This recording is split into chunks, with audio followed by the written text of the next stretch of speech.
గత 5-6 రోజుల నుంచి చూస్తున్న ఈ పరిణామాలు చూస్తుంటే నేను అనుకున్నా, ఎందుకు మాట్లాడాలనే, ఊరికే మాట్లాడుతుంటారు కేటీఆర్ గారు, మనం మాట్లాడటం కరెక్ట్ కాదు అని ఒక వారం ముందు అనుకున్నా. కానీ ఈ వారం రోజుల నుంచి కేటీఆర్ గారు మైకి పట్టుకుంటే కాదు, ఆయన మాట్లాడే మాటలు, ఆయన వ్యవహరించే శైలి గురించి నాకు భయం అవుతుంది, బాధ అనిపిస్తుంది ఆయన చూస్తే. ఎట్లా త్వరలో ఒక 2 ఏళ్లలో ప్రభుత్వాన్ని వడగొడతా అంటాడు, త్వరలో ముఖ్యమంత్రి అవుతా కేసీఆర్ గారు అంటాడు. కరెక్టే, చేయండి. రేపు జరగబోయే ఆంధ్రప్రదేశ్లో ఎలక్షన్ జరుగుతున్నాయి, అక్కడ ముఖ్యమంత్రిని చేయండి. లేకపోతే మహారాష్ట్రలో ఎలక్షన్ జరగబోతున్నాయి, అక్కడ ముఖ్యమంత్రిని చేయండి. లేకపోతే ఎక్కడ పక్కన రాష్ట్రాల్లో, కేరళలో భారతీయ రాష్ట్ర సమితి కదా, మీ పార్టీ అధ్యక్షులు కేసీఆర్ గారు భారతదేశంలో ఏ రాష్ట్రం నుంచి అయినా ముఖ్యమంత్రి అవడానికి అర్హత ఉంది, ఆయన కావాలి, మీరు పోరాడాలి, మీరు పార్టీ భారతీయ రాష్ట్ర సమితి భారతదేశ వ్యాప్తంగా బలపడాలని కోరుకుంటున్నా. అట్లాగే 4 ఎమ్మెల్యేలు వచ్చి ముఖ్యమంత్రి గారిని కలిస్తే ఉలిక్కిపడి నిద్రపోకుండా ఆగమాగమైపోయి అసలు ఏదో కొంపలు వినిపోయినట్టు, ఎందుకు సార్ అంతా వాళ్ళని మానసికంగా హింసించి ప్రెస్ మీట్లు పెట్టించి మీరు స్క్రిప్ట్ రాసిచ్చి దాన్ని చదవండి అని చెప్పించారు. వాళ్ళు ఒక 2 లక్షల మందికో 2.5 లక్షల మందికో ఓట్లే ఒక ప్రతినిధిగా ఉన్నప్పుడు వాళ్ళ సమస్యలు ముఖ్యమంత్రి గారిని కలిసి చెప్పుకోవద్దా? ముఖ్యమంత్రి గారిని కలవద్దా? ఇది ప్రజాస్వామ్యం కాదా? ఎక్కడ పోతున్నారు సార్ మీరు? ఎందుకు అంత భయపడతారు?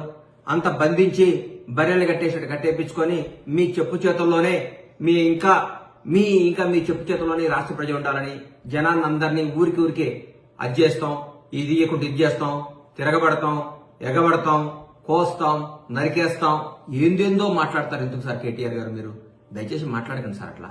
ఇది ప్రజాస్వామ్యం. ఇప్పుడు కాంగ్రెస్ పార్టీ తెలంగాణ రాష్ట్రాన్ని పరిపాలిస్తుంది. గౌరవనీయుల ముఖ్యమంత్రి రేవంత్ రెడ్డి గారు, మా మంత్రివర్గం అందరూ బ్రహ్మాండంగా చేస్తున్నారు. జరుగుతున్న పనులు 45-46 రోజుల్లోనే ఇది కుంపలారిపోయినట్టు రోజు ప్రెస్ మీట్, గూగుల్ పే చేయటం, ప్రెస్ మీట్ పెట్టడం, గూగుల్ పే చేయటం, ప్రెస్ మీట్ పెట్టడం. ఇది కాదు సార్. ఎట్లా ప్రజలకు ఏం చేయాలి? మీరు చేసిన తప్పులేంది? మీరు ఎందుకు ఓడిపోయారు? కొద్ది పర్సెంట్తోనే ఓడిపోయి ఉన్నారు. మీరు గెలిచిన చాలా పెద్ద పర్సెంట్తో గెలిచారా సార్ ఇంతకు ముందు? మీరు ఎప్పుడన్నా? ఫస్ట్ టైం మీకు 62 సీట్లు వచ్చినాయి సార్. 62 సీట్లతో మీరందరినీ అభివృద్ధి పేరుతో, ఇప్పుడు నేను మిమ్మల్ని ఏమన్నా అభివృద్ధి పేరుతో, రాష్ట్రాన్ని అభివృద్ధి పేరుతో మా కాంగ్రెస్ ఎమ్మెల్యేలందరినీ, అప్పటి తెలుగుదేశం ఎమ్మెల్యేలందరినీ కూడా మీ చెంతనే చేసుకున్నారు. మేమందరం ప్రతిపక్షాలందరూ అడిగితే ఇది అభివృద్ధి పేరుతో రావాలి, దీన్ని అందరూ ఆమోదించాలి, దీన్ని సమ్మతించాలి అని మీరు మాట్లాడారు.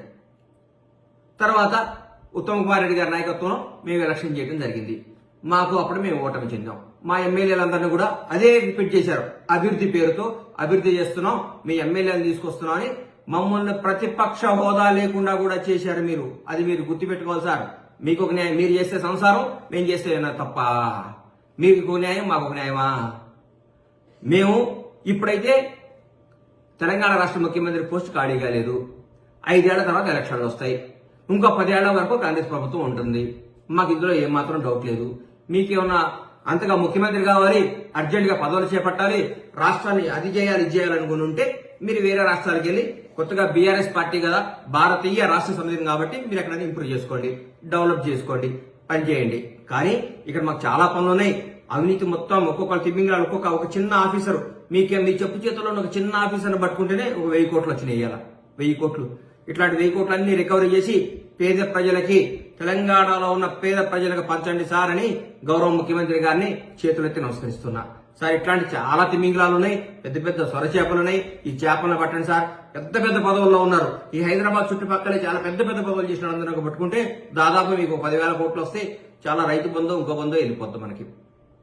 ఒక ఇట్లా ఈ అవినీతి చేస్తేనే, ఈ అవినీతిని నిర్మూలిస్తేనే మనం బ్రహ్మాండంగా 6 గ్యారెంటీలు చేయగలుగుతామని మాకు నమ్మకం ఉంది.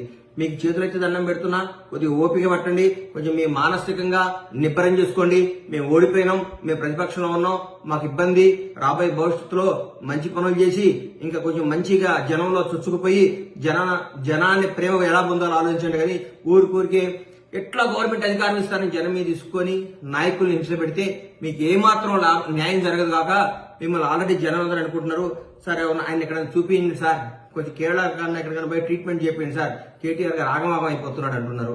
దయచేసి మీరు మాకు పెద్ద రాష్ట్ర చాలా పెద్ద ఉన్నతమైన స్థాయిలో ఉండి వచ్చిన కేసీఆర్ గారి అబ్బాయిగా మిమ్మల్ని గౌరవిస్తున్నాం.